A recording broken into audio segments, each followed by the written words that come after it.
Diğer araç sağ. Bir saniye bir dakika. Şurada da var da bu.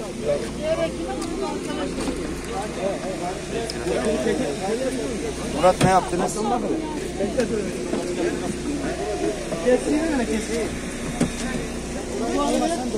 Bayram abi. Sırt tahtası.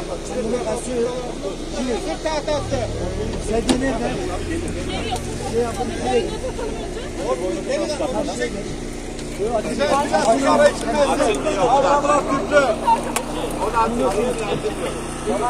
Murat bir yol ver. Ayağım olur mu?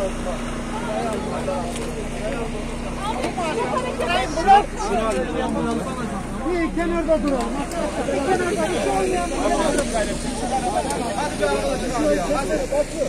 Geliyor bir dakika. Merhaba. Ayağında sıkıntı var. Sağ ayağı. Ayağını. Arabadan çıkıyor.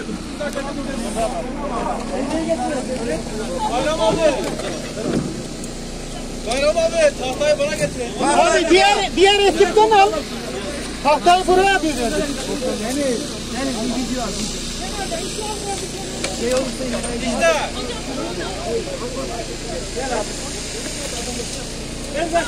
Nerede? Gözlü abi. Tamam.